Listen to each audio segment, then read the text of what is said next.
হারিয়ে যাওয়া 7 লক্ষ টাকা উদ্ধার করলো এগরা থানার পুলিশ। পুলিশ সূত্রে জানা গিয়েছে, গত 7 জুলাই এগরা শহরে অবস্থিত ইসকন মন্দিরের এক সন্ন্যাসী ব্যাগে করে 7 লক্ষ টাকা নিয়ে ব্যাংকে জমা দিতে যাচ্ছিলেন। বাইকে চেপে যাওয়ার সময় ব্যাগ ভর্তি টাকা রাস্তায় পড়ে যায়। ওই সন্ন্যাসী এগরা থানায় টাকা হারিয়ে যাওয়ার ঘটনা লিখিত অভিযোগ জানান। এগরা থানার আইসি অরুণ কুমার খাঁর নেতৃত্বে ঘটনার তদন্তে নেমে সিসিটিভি ফুটেজ দেখে 24 ঘন্টার মধ্যে সেই টাকা উদ্ধার করেন পুলিশ কর্মীরা। টাকার সাথে একটি চেকবুকও উদ্ধার করেছে পুলিশ। জানা গিয়েছে, এক ব্যক্তি ওই ব্যাগ ভর্তি টাকা কুড়িয়ে পেয়েছিলেন। তার কাছ থেকেই টাকা উদ্ধার হয়েছে। রবিবার সাংবাদিক সম্মেলন করে টাকা উদ্ধারের কথা জানিয়েছেন মহকুমা পুলিশ আধিকারিক দেবী দয়াল কুন্ডু।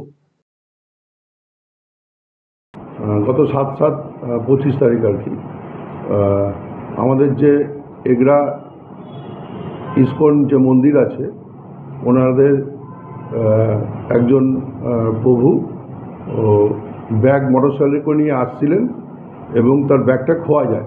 পরে উনি আমাদের থানাতে এসে রিপোর্টিং করেন এবং উনি বলেন যে ব্যাগের ভেতরে যে লোক যে দান করেছে সেই দানের টাকা প্রায় 7 লক্ষ টাকা মতো এবং ইসকনের নামাঙ্কিত যে একটা চেকবুক আছে, চেকবুক সমেত তার ব্যাগটা হারিয়ে যায়।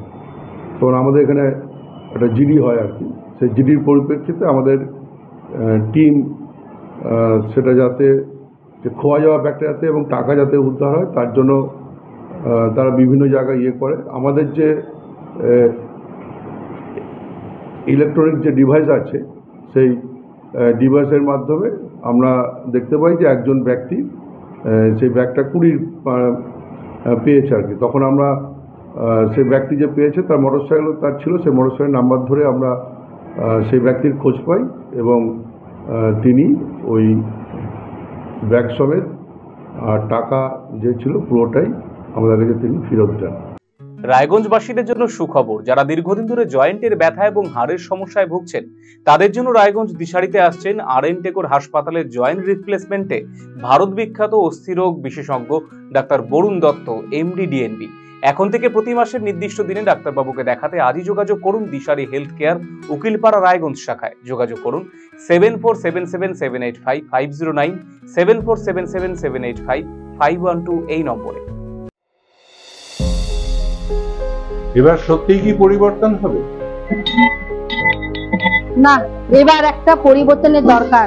কি পরিবর্তন চাও? কে করবে পরিবর্তন? আসছে পরিবর্তন, কবে কিভাবে জানতে চোখ রাখুন RCTV সংবাদে।